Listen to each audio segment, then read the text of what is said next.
Bonjour et bienvenue à ma présentation sur le partage de données et ressources, topologie et organisation. Je vais commencer par vous parler du poste à poste. Chaque ordinateur est responsable de partager ses propres données et ressources, comme l'imprimante et le fichier, d'où l'option Partage de fichiers et imprimante activée qui a été créée pour le poste à poste dans votre panneau de configuration. Chaque ordinateur agit comme client et serveur et nécessite une petite structure de 10 ordinateurs avec des utilisateurs compétents. On peut voir ici que chaque ordinateur communique avec l'autre ordinateur et il n'y a pas d'administrateur. Tout ce qu'il y a, c'est une switch pour les interconnecter les uns avec les autres. Maintenant, le client-serveur, un ordinateur puissant, appelé admin, avec les données sur lesquelles les utilisateurs sont connectés pour aller chercher leurs données. On voit ici. Pour une grande structure bien gérée avec un admin qui gère leurs serveurs et des utilisateurs clients, compétents ou non. Ils n'ont pas besoin de compétents, c'est l'admin qui fait tout, avec de la sécurité très élevée. Parce que justement, l'admin s'occupe de la sécurité, puis il n'y a pas vraiment personne qui peut faire de conneries. Toutes les ressources sont à la même place et mises à la disposition des autres.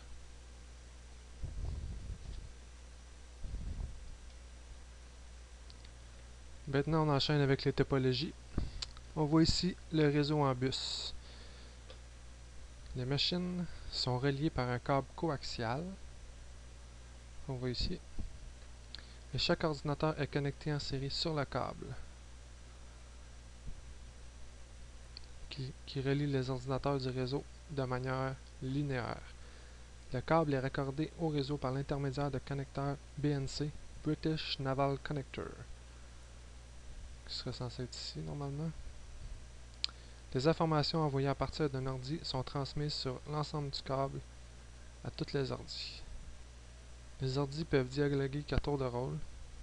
Quand deux stations émettent ensemble, il y a une collision et il faut chaque station recommence à chaque fois. Ça veut dire que si ces deux ordinateurs-là émettent en même temps, ils ne réussissent pas, il y a une collision. Il faut que ça recommence à chaque fois. Juste à temps qu'il y en ait un qui émette avant l'autre. Dans cette topologie, une station ordinateur en panne ne perturbe pas le réseau. C'est-à-dire, s'il y en a un qui ne marche pas, le réseau continue à marcher. Par contre, en cas de rupture de câble, si le câble ici brise, le réseau est inutilisable. C'est l'ensemble du réseau qui ne fonctionne plus. Maintenant, la topologie en étoile. Lorsque toutes les stations sont connectées à un concentrateur, on parle de topologie en étoile. Dans cette topologie, tous les PC sont interconnectés grâce à une switch. Ici, l'étoile représente la switch. Les ordinateurs sont tous interconnectés entre eux grâce à la switch. Les câbles sont des paires torsadées, car ce câble qui relie les machines à la switch comporte en général 4 paires de fils torsadés et se termine par des connecteurs nommés H45. Les hubs peuvent être aussi connectés entre eux et plusieurs serveurs peuvent cohabiter sur le même réseau, dans des segments différents. Cette topologie facilite donc une évolution hiérarchisée du matériel. On peut facilement déplacer un appareil sur le réseau. La topologie en étoile, c'est la topologie que tout le monde utilise, donc c'est la topologie que tout le monde connaît le plus. C'est donc elle qui a besoin le moins de présentation.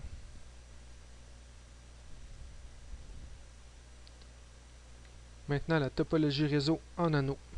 Dans un réseau possédant une topologie en anneau, les ordinateurs communiquent chacun à leur tour.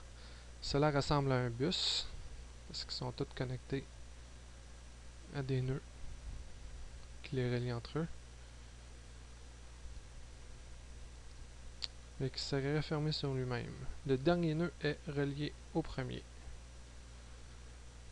Donc, il n'y a pas vraiment de sortie. Ils font juste communiquer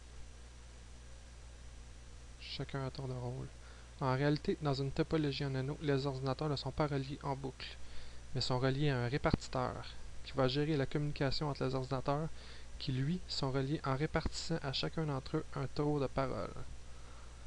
Donc, ils parlent chacun leur tour grâce à une certaine technologie.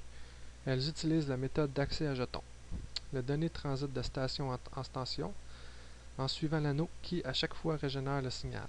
Le jeton détermine quelle station peut émettre Il est transféré à tour de rôle vers la station suivante. Lorsque la station qui a envoyé les données les récupère, elle les élimine du réseau et passe le jeton au suivant, et ainsi de suite. Il est nécessaire d'interrompre le fonctionnement du réseau lorsqu'on branche une nouvelle ordi, et ainsi donc on peut dire que la panne d'une station bloque toute la communication du réseau. Donc c'est un petit peu la différence avec le bus.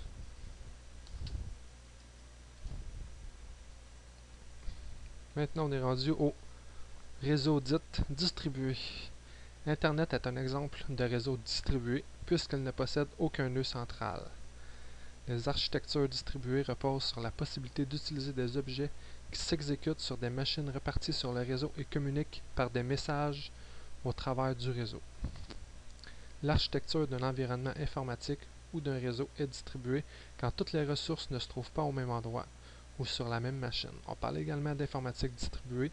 Ce concept s'oppose à celui d'architecture centralisée, dont une version est l'architecture client-serveur.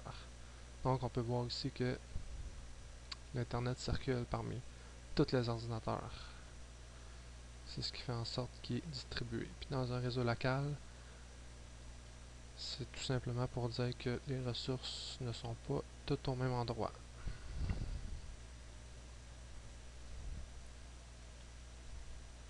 Ici, on a le réseau centralisé. Un réseau centralisé est un réseau où toutes les ressources sont reliées au même point, dans un ordinateur appelé serveur. Un seul ordinateur peut posséder plusieurs serveurs, et en voici deux ensembles de types de serveurs qu'on peut retrouver dans un réseau. Voici ici le serveur centralisé et toutes les ressources qui sont reliées au même serveur, qui le serveur est géré par un administrateur, ce qui en fait un réseau sécurisé. Un serveur proxy, parce que là je vais vous parler de serveur, est aussi appelé un serveur mandataire en français. C'est en fait une station intermédiaire installée entre l'ordinateur du client ou de l'utilisateur et le site internet. Plusieurs ressources internet ne se font pas toujours gratuites, comme par exemple des sites pour visionner des films. Ceux qui offrent ce genre de service utilisent la reconnaissance de l'adresse IP pour distinguer les abonnés et les non-abonnés et ainsi bloquer l'accès à leur site. Comme ici, on peut voir que sur Streamiz, si on s'abonne, on paye un certain montant. Après ça, si admettons qu'on s'abonne sur Deposit Field, on paye aussi un certain montant. Ici, on peut voir téléchargement Gold, ça veut dire quand on a payé. Téléchargement régulier quand on n'a pas payé. On a beaucoup plus de services, les téléchargements sont meilleurs. Puis ces personnes-là passent par un serveur proxy pour nous faire accéder à l'espace abonnement, finalement. Et le serveur proxy, c'est ce qui sert de un petit peu d'accotoir entre leur site web et l'utilisateur pour nous faire payer. Fait que dans le fond, c'est un bon truc pour faire du business. Les serveurs d'application. Les serveurs d'application sont très intéressants puisque grâce au réseau, on accède à ce serveur et ensuite on exécute et utilise les applications directement sur l'ordinateur qui sert de serveur d'application à partir d'une fenêtre sur l'ordinateur de l'utilisateur. Les serveurs d'application sont très appréciés dans les compagnies car ils permettent de diminuer le coût d'administration. Alors maintenant, en plus de gérer les droits sur tous les fichiers et dossiers pour chaque utilisateur, il est aussi possible de gérer leur application à partir d'un seul ordinateur. Même si on peut le voir, un serveur d'application.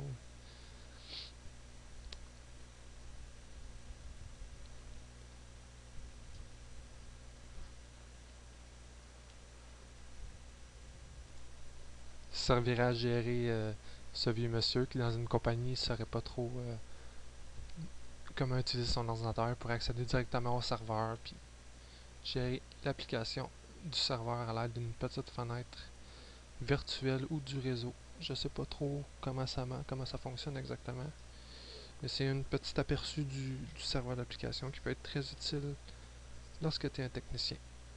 Et voilà, ceci conclut ma présentation sur les ressources.